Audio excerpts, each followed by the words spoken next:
Print and electronic media పాత్రికేయ మిత్రులందరికీ నా హృదయపూర్వక ధన్యవాదాలు. మీ అందరికీ నా నమస్కారాలు.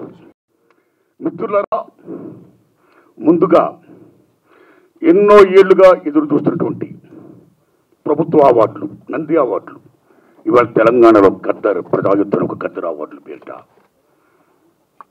సీఎం రేవంత్ రెడ్డి గారి గవర్నమెంట్ ప్రకటించడం మామూలు ఆనందం కాదు, వెరీ వెరీ హ్యాపీ. అంటే ఇండస్ట్రీ యొక్క ఉనికిని గుర్తించి గౌరవించేందుకు సీఎం రేవంత్ రెడ్డి గారికి, వారి టీంకి నా నమస్కారాలు. అలాగే జాతీయ అవార్డు గ్రహీతలకి, పైడి సురేష్ గారు, జయరాజ్ గారి అవార్డులకి, కాంతారా గారి అవార్డుకి, అవార్డు గ్రహీతలందరూ కూడా ధన్యవాదాలు చెప్తున్నా. తెలంగాణ ప్రభుత్వం ఏ విధంగా అయితే గద్దర్ అవార్డులు ప్రకటించిందో, అలాగే ఎన్నో ఏళ్లుగా ఎదురు చూస్తున్నటువంటి నంది అవార్డులు కూడా మన చంద్రబాబు నాయుడు గారు అక్కడ ప్రకటించాలని నేను మనస్ఫూర్తిగా విజ్ఞప్తి చేస్తున్నా. ఇక ముఖ్యంగా నేను మీ పాత్రికేయ మిత్రులందరినీ ఎందుకు పిలిచానంటే, ఎందుకు విజ్ఞప్తి చేశానంటే, రీసెంట్గా ఇండస్ట్రీ మొత్తం పర్సంటేజ్ కావాలని మ్యాక్సిమం అబౌవ్ 80% అనే ఇష్యూ మీద చర్చలు జరుపుతూ both producer council and film chamber అనేక చర్చలు జరుపుతూ కొనసాగిస్తున్న దశలో ఎప్పుడు చర్చలు ఫలప్రదం అవుతాయా, ఎప్పుడు సినిమా ఇండస్ట్రీలో పర్సెంటేజ్ సిస్టమ్ వస్తుందా అని ఎదురు చూస్తున్న నాలాంటి సగటు నిర్మాతలందరికీ కూడా తీరని విఘాతం జరిగింది. ఈ మధ్య రీసెంట్గా ఒక విషయం ఏంటంటే, హరిహరి వీరమల్లు అనే సినిమాని ఆపడం కోసమే జూన్ 1 నుంచి బంద్ ప్రకటిస్తున్నారు పర్సెంటేజ్ కానీ ఇవ్వకపోతే అనే మాట రావడం అనేది చాలా దుర్మార్గం. It's a trash.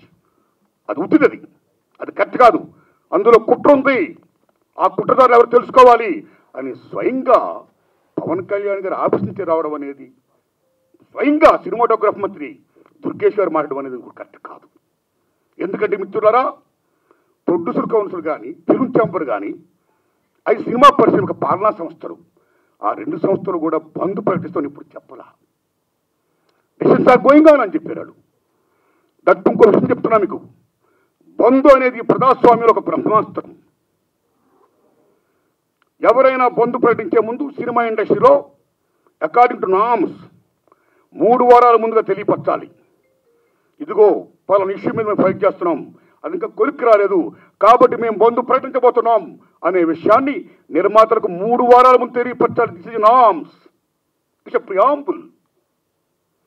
3 వారాల ముందు తెలియపరిస్తే రిలీజ్ డేట్ ఎవరు తెచ్చుకున్నారో, మేము రిలీజ్ డేట్ ఇచ్చుకున్నామండి, ఇంకో 2 వారాలు మేము రిలీజ్ చేస్తున్నామండి అని ప్రిపేర్ అయిన నిర్మాతలను ఇబ్బంది పెట్టకుండా ఉండడం కోసమే 3 వారాల ముందు తెలియపరచాలి according to norms. So June 1 bandh ప్రకటిస్తే, ఒకవేళ జూన్ 12 అంటే 2 వారాలు కూడా కాదు కదా, ఏ రకంగా మీకు హరిహర వీరమల్లుకి అది వర్తింపు చేస్తుందండి? అది కరెక్ట్ కాదు. పవన్ కళ్యాణ్ గారి మీద ఎవరైనా కుట్రమంటారు? తెలుగు చలనచిత్ర పరిశ్రమలో విశ్వవిఖ్యాత నటి సార్వభౌమ ఎన్టీ రామారావు గారు, భారతదేశంలో ఎన్టీఆర్ మన తెలుగు జాతిని ఖ్యాతిని చేసిన మహనీయుడు. As a politician, as a CM, like this anything else. ఎంత గర్విస్తామో. తర్వాత మళ్ళీ మంచి గొప్ప పేరు తెచ్చుకొని ఈవేళ ఒక జనసేన పార్టీ పెట్టి ఈవేళ డిప్యూటీ సీఎం అయ్యారంటే వీఆర్ ప్రౌడ్ ఆఫ్ ఇట్. మన తెలుగు చిత్ర పరిశ్రమ మొత్తం గర్విస్తుంది. Hats off to Pawan Kalyan garu. ఆయన సేవలను గుర్తుంచుకోవాలి. చంద్రబాబు నాయుడు గారికి సెల్యూట్. మేము పవన్ కళ్యాణ్ గారిని ఏ రకంగా దుర్మానం కాం, కానీ పవన్ కళ్యాణ్ గారు ఆఫీస్ ఆ రకంగా కరెక్ట్ కాదు రావడం. ఓకే, వచ్చిందనుకోండి, ఇష్యూ వస్తే మహాత్మా గాంధీ ఏమన్నాడు? ప్రపంచ యుద్ధాలను కూడా చర్చల ద్వారా ఆపొచ్చన్నాడు ఆయన. ఒక సీఎం, ఒక డిప్యూటీ సీఎంగా మీరు అక్కడ సీఎం చంద్రబాబు నాయుడు గారితో మాట్లాడి హరిహర వీరమల్లు అనే టాపిక్ మీరు ఎత్తకుండా, ఓకే మీ ఇండస్ట్రీ కష్టాల్లో ఉన్నప్పుడు రండి, మన సిట్టింగ్ చేసుకుందాం రండి, మాట్లాడుకుందాం రండి అని చెప్పుకుంటూ ఒక పెద్ద రోల్ ప్లే చేసి ఉంటే, ఒక చలనచిత్ర పరిశ్రమ బిడ్డగా మిమ్మల్ని మేము ఎంత గౌరవించేవాళ్ళం సార్. ఎంత బాగుండేది సార్, ఎంత బాగుంటుంది సార్. ఆ పని చేయండి సార్ పవన్ కళ్యాణ్ గారు. ఎందుకంటే పర్సెంటేజ్ సిస్టమ్ వల్ల ఇండస్ట్రీ ఇవాళ చాలా మేలు జరుగుతుందండి. పర్సెంటేజ్ సిస్టమ్ లేకపోవడం వల్ల ఇండస్ట్రీ సగటు నిర్మాత మొత్తం కొలాప్స్ అయిపోతున్నారండి ఇవాళ. మీరు నమ్మండి sir. Why? Because all malls, PVRs మొత్తం ఇలాంటివన్నీ వచ్చేసిన తర్వాత సింగిల్ థియేటర్స్ ఇవాళ ఉనికి లేకుండా పోతుందండి. తెలంగాణ 500 ఉన్న సింగిల్ థియేటర్లు ఇవాళ 200 చిల్లరకు వచ్చేసాయి. ఆంధ్రప్రదేశ్ 500 పైన ఉన్న సింగిల్ థియేటర్ 300 పైసలకు వచ్చాయి. సింగిల్ థియేటర్ లేకపోతే యొక్క ప్రేక్షకుల పరిస్థితి ఏమిటి? ఇవాళ మాల్స్లోని ఆటల్లోని ఇటువంటి సోకాడు థియేటర్స్లో రేట్స్ ఎంత ఉన్నాయి ఇవాళ, ఎంత బీభత్సమైన రేట్స్. ఆడికి వెళ్ళి ఏదైనా పాప్కార్న్ తింటేనే 500 రూపాయల, డ్రింక్ 200 రూపాయల, టికెట్ మొత్తం 200, 300 ఇలాగ అనుకుంటే సగటు ప్రేక్షకుడు ఎక్కడ సినిమా చూడగలుగుతాడు? ఏ రకంగా వెళ్ళగలుగుతారు? ఇవాళ భారతదేశంలో సినిమా పరిశ్రమ అనేది సామాన్యుడికి వినోదం. అలాంటి వినోదాన్ని సగటు మనిషికి దూరం చేస్తుంది ఇవాళ బికాస్ ఆఫ్ దీస్ పాలసీస్. కాబట్టి సింగిల్ థియేటర్ బతికించుకోవాలి, దానికి పర్సెంటేజ్ సిస్టమ్ కావాలి. ఈ పర్సెంటేజ్ సిస్టమ్ అనేది ఇప్పుడు నుంచి కాదండి. నేను ఎందుకు ప్రశ్న పెట్టానంటే since 25 years the issue is going on. ఈ పర్సెంటేజ్ కావాలని కోరిన వాళ్ళు మేము కూడా ఒకటి, నేను కూడా ఒకటండి. ఆ రోజుల్లో మీరు నమ్మని మిత్రుల కిఎల్ నాన్నగారు ఉన్నప్పుడే ప్రొడ్యూసర్ కౌన్సిల్ అధ్యక్షుడిగా మేము విజ్ఞప్తి చేశాం. కాలా సి కళ్యాణ్ గారు ఉన్నప్పుడు విజ్ఞప్తి చేశాం. కాలా కిరణ్ గారు ఉన్నప్పుడు విజ్ఞప్తి చేశాం. కాలా అలాంటి దశలో మీరు నమ్మండి, ఇదే ఫిల్మ్ ఛాంబర్ ముందు టెంటలు వేశాం. అక్కడ ఓ సురేందర్ రెడ్డి గారు, ఓ నట్టి కుమార్ గారు, ఓ మోహన్ గారు, ఓ బెక్క వేణుగోపాల్ గారు, నేను ఇంకా అనేక మందిని ఈ ఉద్యమాలు చేస్తున్నప్పుడు ఆదిశేషవరరావు గారు, తమ్ముడు భరద్వాజ్ గారు, కెఎస్ రామారావు గారు, చంద్రబాబు శ్రీనివాసరావు గారు, అచ్చిరెడ్డి గారు, కృష్ణారెడ్డి గారు పెద్ద మంది సంగీతం ప్రకటించారు. ఎన్ని చేసినా ఏమీ కాల. వెళ్ళి స్వయంగా నేను వెళ్ళి రామారాయణ గారు రిక్వెస్ట్ చేశా, నారాయణ పర్సెంటేజ్ సిస్టమ్ కావాలి, అది మంచిది. ఈ సిస్టమ్ ఉండకూడదు, రెండో సిస్టమ్ ఉండకూడదు. నేను స్పీకర్తో మాట్లాడతాను, I am with you, I am with that moment అన్నాడు రామారాయణ గారు. మహానుభావుడు చేసి అయ్యారు. అది ఇప్పుడు తచ్చిన ఫలపరం కాల. ఆ తర్వాత అల్లు అరవింద్ గారిని రిక్వెస్ట్ చేశాం, నారాయణమూర్తి అందరం చర్చించుకున్న విషయం మీద ఏది మంచిగా చేద్దామన్నాడు ఆయన. కానీ మంచి అనే పర్సెంటేజ్ జరగల. మళ్ళీ సునీల్ నారాయణ గారిని రిక్వెస్ట్ చేశాం, అందరూ ఏం చెప్తా అదే మేము చేస్తామన్నాడు ఆయన. కానీ ఇది మంచి జరగల, పర్సెంటేజ్ సిస్టమ్ ఇంప్లిమెంట్ కాలా. దిల్ రాజు గారిని రిక్వెస్ట్ చేశాం, నిజంగా దిల్ రాజు గారు నేను పర్సెంటేజ్ సిస్టమ్కి యాక్సెప్ట్ అన్నాడు ఆయన ఆర్టీస్లో. కానీ ఫలప్రదం కాలా. ఆ టైంలో అప్పుడు ఇండస్ట్రీ పెద్ద మహానుభావుడు మా గురువు దాసనాండారు ఇంట్లో మా గురువు గారు కెఎస్ రామారావు గారు, తమ్ముడు భరద్వాజ్ గారు, నేను, సి కళ్యాణ్ గారు అందరం మీట్ అయ్యాం. మీట్ అయిన తర్వాత VNR Nageswararao distributor from Telangana, percentage system కావాలి, ఏ సిస్టమ్ కావాలి, ఆక్యుపేషన్ పర్సెంటేజ్ కావాలని కొందరు, 50-50 కావాలని కొందరు, ఇలా రకరకాల మాడుతున్నప్పుడు ఇది తప్పకుండా తేలుతాం. ముందు పర్సెంటేజ్ సిస్టమ్ పెట్టాలి, రెండు సిస్టమ్ ఉండకూడదు, లీ సిస్టమ్ ఎత్తేయాలి అనే దాని ముందు మీరు తీసుకురండి అని మేము విజ్ఞప్తి చేస్తే మా గురువు దాసనాండ దాన్ని యాక్సెప్ట్ చేశారు, ముందు తీసుకుని వెళ్ళారు. కానీ ఫలప్రదం కాదు, ఇంప్లిమెంట్ కాల. లేటర్ ఆఫ్ ఇండస్ట్రీ పెద్ద చిరంజీవి గారికి వెళ్ళాం, ఇది ఇష్యూ మీద రైట్ చేశాం, విజ్ఞప్తి చేశాం. టికెట్స్ రేస్ పెంచుద్దని చెప్పడం ఇష్యూలో కానీ ఈ ఇష్యూలో కానీ ఆయన కృషి చేశాడు, మరీ ఫలప్రదం కాల. So this is a very big issue.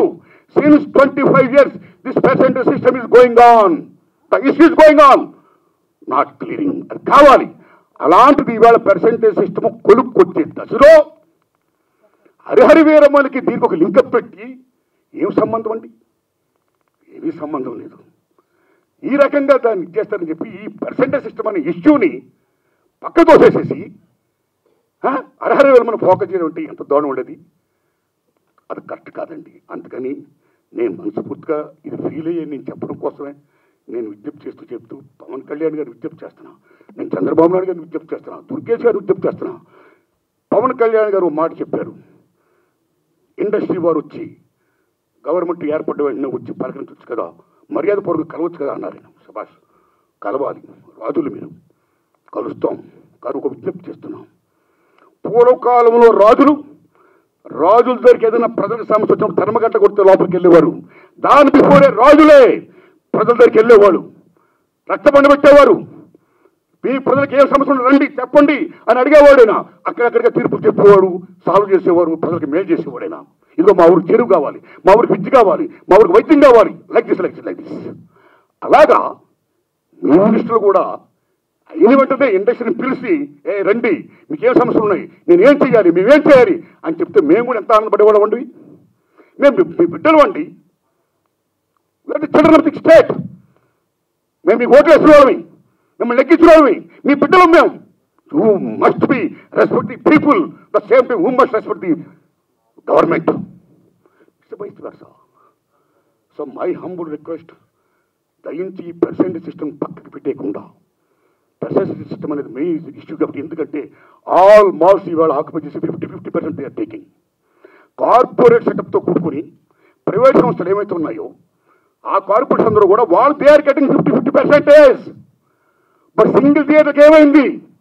Single theatre అందరూ మనవాడు ఎక్కడోళ్ళు, ఒక ఫ్యాషన్తో కట్టుకున్నవాడు, ఈ తల్లిని నమ్ముకున్నవాడు. సినిమా అంటేనే తల్లి తండ్రి నిర్మాత తీసేవాడు, చూసేవాడు ప్రేక్షకుడు దేవుడు. ఇద్దరికి మధ్య సందర్గా చూపించే తల్లి సినిమా, సినిమా హాల్ ఓ దేవాలయం. ఆ దేవాలయాలు బాగుండాలి. ఇవాళ ఎన్ని దేవాలయాలు కళ్యాణ మండపాలు అయిపోతున్నాయి, ఎన్ని దేవాలయాలు మూసిపడిపోతున్నాయి. Because this is system. కాబట్టి మల్టిపుల్ నేషన్స్, ఈ ప్రైవేట్ కంపెనీస్, ఈ కార్పొరేట్స్ అందరూ వచ్చేసిన తర్వాత చిన్న చేపని పెద్ద చేప, చిన్నమాయని పెద్దమాయాన్ని బెంగళ నాగేంద్ర మాయాబజార్ చెప్పినట్టు ఈవేళ they are occupying, they like octopus. కాబట్టి చిన్న నిర్మాతని బతికించుకోవాలి, సింగిల్ థియేటర్ని బతికించుకోవాలి. The same time percentage system ఉంటేనే ఇద్దరు బాగుంటారు. కాబట్టి దశలో పవన్ కళ్యాణ్ గారు నేను విజ్ఞప్తి చేస్తున్నా, పర్సంటేజ్ సిస్టమ్ ఉంచండి సార్, దాన్ని ఫుల్ఫిల్ చేయించండి సార్. అది ఎలా చేస్తే బాగుంటుందో ఆలోచించి దానికోసం మీటింగ్ పెట్టి సక్సెస్ చేయించండి సార్. ఈ దశలో producer council and film chamber నేను విజ్ఞప్తి చేస్తున్నాం. ఆల్రెడీ మీరు విశాఖపట్నంలో మీటింగ్ అయ్యారు. ఏ మీటింగ్ చేసుకున్నా సరే 25,000 బట్టి రావణ కాష్టంలా కాలుతున్న ఏ పర్సెంటేజ్ సిస్టమ్ అయితే ఉందో దాన్ని మీరు మళ్ళీ పక్కకి దోసేయకుండా, ఏదేదో దాన్ని అడ్డం పెట్టి దాన్ని మళ్ళీ అడ్రస్ కూడా చేయకుండా ఆ పర్సెంటేజ్ సిస్టమ్ విషయంలో కొలిక్కొచ్చి ఇంప్లిమెంట్ చేసి సగటు నిర్మాతను బ్రతికించండి. అప్పుడే మా సినిమాలు చూస్తారు జనం, లేకపోతే ఓటీలు చూస్తారండి. ఈవేళ మాలాంటి సినిమాలు చూడాలంటే జనం రావాలి. జనం రావాలంటే బడుగు పదిహేను వరకు రావాలంటే ఎక్కడ వస్తారండి? వాళ్ళకి కొంత డబ్బులు పెట్టి ద కాంట్ కమ్. ఓటీలు వస్తుంది చూద్దాంలే. ఎన్ని సినిమాలు ఇవాళ బాగా ఆడుతున్నాయండి? పర్సెంటేజ్ సిస్టమ్ ఎంత తగ్గిపోయిందండి. కాబట్టి సినిమా పథకాలను, సగటు నిర్మాత పథకాలను 80% ఆఫ్ ఇండస్ట్రీ పథకాలను మరుగుడు ఉండాలి. సరే, పర్సెంటేజ్ సిస్టమ్ కావాలి. ఆ సిస్టమ్ కోసం పెద్దలు కృషి చేయాలి. Film chamber and producer council ఆ విషయంలో నిర్ణయం తీసుకోవాలి. గవర్నమెంట్ మనం కలాలి. అపాయింట్మెంట్ అంతగా ఆనందం వచ్చింది. మీరు వెళ్ళండి, కలవండి, మన డిమాండ్ చెప్పండి, పర్సెంటేజ్ సిస్టమ్ కావాలి, ఇంప్లిమెంట్ చేయండి అని విజ్ఞప్తి చేయండి.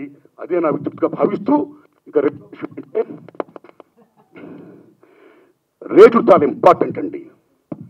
మీరు నమ్మండి, భారతదేశంలో 1961 తర్వాత థియేటర్లో ఏ రేట్లు పెట్టాలి, ఎలా పెట్టాలి, భారతీయుల యొక్క తలసరి ఆదాయాన్ని బట్టి, జీవన ప్రమాణాలను బట్టి రేట్లు నిర్ణయించినప్పుడు గవర్నమెంట్ ఒక కమిటీని వేసి ఓ నేల, ఓ బెంచి, ఓ కుర్చీ, ఓ పార్కింగ్లై తరగతులు సృష్టించింది. ఈవేళ నేల లేదు, బెంచీ లేదు, ఒకటే క్లాసు లేకపోతే 2 క్లాసులు, మొత్తం థియేటర్స్ మొత్తం ఆ రకంగా చేసేసారు. ఓకే, ఇక రేట్లు అనేది ఏమవుతున్నాయో సిస్టమ్ ప్రకారం గవర్నమెంట్ ఏదైనా ఒక రేటు పెడితే ఆ రేట్ని అందరూ కూడా హాండర్ చేయాలి. అలాగే హాండర్ చేయకుండా ఈ మధ్య కాలంలో చాలామంది భారీ చిత్రాలు తీసే నిర్మాతలు వాళ్ళు ఓ 1000 కోట్లు పెడుతున్నారు. ఓకే, హ్యాట్సప్, సెల్యూట్, కేపబిలిటీ ఉంది, పెడుతున్నారు, మనం గర్విస్తున్నాం, సంతోషమే. కానీ అలా పెట్టే నిర్మాతలు చాలామంది ఏం చేస్తున్నారంటే, మా సినిమాకి చాలా ఖర్చు అయిపోయింది కాబట్టి రిలీజ్ ముందు రేట్లు ఎక్కువ పెంచితే మేము సేఫ్ అవుతాం అని ఒకటి పెట్టడం వల్ల, నిజం చెప్పండి తమ్ముళ్ళారు, మీరు నిజం చెప్తున్న ప్రేంగా, ఆ రకంగా పెట్టడం వల్ల, దాన్ని గవర్నమెంట్ యాక్సెప్ట్ చేయడం వల్ల మామూలు హారం జరగట్లా సగటు చిత్రానికి. అలాగే ప్రేక్షకులకు డబ్బు ఎంతమంది దగ్గర ఉంటుందండి? పేదవాడికి సినిమా ఎవరు ఉంటుంది, డబ్బు ఉన్నవాడికి సినిమా ఎవరు ఉంటుంది. డబ్బు ఉన్నవాళ్ళు హ్యాపీగా చూడగలుగుతారు, పేదవాళ్ళు ఎక్కడ చూస్తారండి? అప్పు తప్పులు చేసి మరీ చూస్తారండి. ఇంత రేట్లు పెంచిస్తే పాప్కార్న్ బీభత్సం రేట్లు చూస్తే కనీసం 1000 రూపాయలు 1500 ఉంటేనే కానీ వేళ సినిమా చూడలేకపోతున్నాడండి. సో సగటు ప్రేక్షకుడికి వినోదం అనేది చాలా చౌకగా వచ్చే సినిమా ఈవేళ కాస్ట్ అయిపోతే ఈ రేట్లు పెట్టడం వల్ల అదేం ధర్మం అండి? ఇదేం సంక్షేమ రాజ్యం అండి? What are respecting the system of the government. ఒక రేట్లు పెడితే ఎవరికైనా రేట్లు అలాగే హానర్ చేయాలి. వై? బికాస్ మీరు భారీ బట్టలు పెడుతున్నారు, పెట్టుకోండి. మీరు గొప్ప తీస్తున్నారు, తీయండి, మేము గర్విస్తున్నాం. ప్రేక్షకుడికి ఎన్ని ఎందుకంటే సినిమా బాగుందో లేదా, దట్స్ ఆల్. సినిమా బాగుంటే చూస్తాడు, చూడడం. రేట్లు పెట్టడం పెట్టకపోవడం అనేది మీ ఇంట్రెస్ట్ పడి ఉంటుంది. భారీ సినిమాలు తీస్తున్నారు, ఓకే, సెల్యూట్. దాన్ని వాళ్ళ మీద రుద్దకూడదు. బాగుంటే ఆ డబ్బులు వాళ్ళు ఏం పెడుతున్నారు, ఆ డబ్బుతో మీరు కోట్లు సంపాదించవచ్చు. ఉదాహరణ, హాలీవుడ్లో 10 కమాండ్మెంట్స్ స్పెషల్ పెట్టి ఇమ్యూనిటీ తీశాడైనా, మామూలు బడ్జెట్ కదా, వేలాది కోట్ల సినిమా తీశాడైనా. అండ్ బెన్హార్ వేలాది కోట్లు పెట్టి తీశారు ఆ సినిమాలు. మీరు నమ్మండి, 2 సినిమాలు కూడా hits and gone with the wind. ఆ సినిమాలకి ఆ రోజుల్లో కోట్లు ఖర్చు అయితే మళ్ళా కోట్లు చేసి మీరు నమ్ముతారా తమ్ముళ్ళారా, గూసు బళ్ళల్లో డబ్బులు తీసుకొని వెళ్ళేవారు. అదే రేట్లు. మేము 10 కమాండ్మెంట్ తీసాం, మేము బెన్హార్ తీసాం, చాలా ఖర్చు పెట్టాం కాబట్టి రేట్లు పెంచండి అని అడగలా. కమ్ టు హిందీ ఫీల్డ్, కేఎస్ఎఫ్ మొగలేదాం అని జీపీ సిప్ గారు షోలే మామూలు సినిమాలో మొగలేదాం మీరు నమ్మండి 9 years తీసాడైనా. అప్పు సప్పు చేసి మొత్తం పేపర్ మామూలు బడ్జెట్ కాదు. ఆ సినిమా రిలీజ్ అయ్యే ముందు నేను చాలా అప్పు సప్పులైపోయాను, 9 years పట్టింది, చాలా కోట్లు పడేశాను, నాకు రేట్లు పెంచండి అని కేఎస్ఎఫ్ గారు అడగలా. సిస్టమ్, ఈ రెస్పెక్టెడ్ సిస్టమ్, ఏం రేట్లు ఆ రేట్లో సినిమా రిలీజ్ చేశాడైనా. మీరు నమ్మండి సినిమా పేపర్తో హిట్. నమ్ముతారా తమ్ముళ్ళరా? బెన్హార్ అండ్ 10 Commandments గూడ్స్ బళ్ళల్లో డబ్బులు లాభాలు తీసుకుని వెళ్తే లారీల్లో లాభాలు తీసుకుని వెళ్ళాడు కేఎస్ఎఫ్ గారు. మొగలైజాం అంటే సినిమా బాగుంటే లాభాలు వస్తే మీరు 2 కోట్లని పెట్టండి. So come to Telugu field, Lava Kusa Shankar Reddy garu తీశారు. 5 ఏళ్ళు పట్టింది, నాకు 5 ఏళ్ళు పట్టింది, నాకు చాలా ఖర్చు అయిపోయింది అని శంకర్ రెడ్డి గారు రేట్లు పెంచుకుని అడగలా. సినిమా రిలీజ్ అయింది, మీరు నమ్ముతారా? 5 years పైన సినిమా. ఇప్పుడు దాకా లవ్ కుశ మిత్ర హిట్ లేదు తెలుగు సినిమా ఇండస్ట్రీలో. ఆయన అడగలా డబ్బులు, రేట్లు పెంచుకుని అడగలా. ఏ రేట్లు ఉన్నాయో ఆ రేట్లోనే ఆయన సినిమా రిలీజ్ చేశాడు. మీరు నమ్ముతారా తమ్ముళ్ళరా? ట్రక్కుల్లో లాభాలు వచ్చాయి, బళ్ళల్లో డబ్బులు వచ్చాయి. షోలే జీపీ సిప్ గారు అడగలా, ట్రక్కుల లాభాలు తీసుకున్నాడైనా. కాబట్టి సినిమా బాగుంటే జనం వస్తారండి. మీరు ఇలా రేట్లు పెంచేసుకుంటా ఒక 1 week ఇలా చేసేసి మళ్ళీ మానేస్తా. థియేటర్కి నేను ఆటో మీద ట్రావెల్ చేస్తున్నప్పుడు తమ్ముడు మన సినిమా చూసేవా, అలా తమ్ముడు ఏ సినిమా చూసామంటే సినిమా చూడాలి ఉందండి కానీ చాలా రేట్లు పెట్టేశారండి ఫస్ట్ వీక్. నా ఫేవరెట్ యాక్టరే కానీ డబ్బులు లేవు, అప్పు చేయాలంటే కష్టంగా ఉంది, చూడలేకపోతున్నానండి. ఆ రకంగా ఎంత డ్యామేజ్ అవుతుందండి సినిమాకి. ఇప్పుడు ఎందుకంటే రేట్లు పెంచుతారు? ఒక నామ్స్ ఉన్నాయి. You must respect the norms, you must respect the system. And అన్నింటినీ మించి సంక్షేమ రాజ్యం ఉంది. ఏ సగటు ప్రేక్షకుడు ఉన్నాడో ఆ సగటు ప్రేక్షకుడు భారతదేశంలో సినిమాయే వినోదం. ఆ వినోదం దూరం చేయకండి ఈ రకంగా పెట్టి. సో దిస్ ఈజ్ ఒక మాల్ ప్రాక్టీస్. ఒక రకంగా చెప్పండి, దిస్ ఈజ్ నేను నమ్మండి తమ్ముళ్ళరా, ఈ భారీ చిత్రాలు చేస్తున్న నిర్మాతలు, government is doing a black marketing in the name of rising the rates. Correct కాదు. అలా పెంచకుండా అందరికి ఒకలా ఇష్టం పెట్టి సగటాన్ని మాత్రం బతికించి ప్రెసెంట్ సిస్టమ్ కాపాడండి. అది రుచిగా చెయ్యండి. ఆ రకంగా మీరు అందరూ పెద్దలందరూ కూర్చొని మాట్లాడుకొని మేలు చేయండి. ఇదే నా విజ్ఞప్తి. Thanks a lot. ధన్యవాదాలు అండి మీకు. Thanks a lot.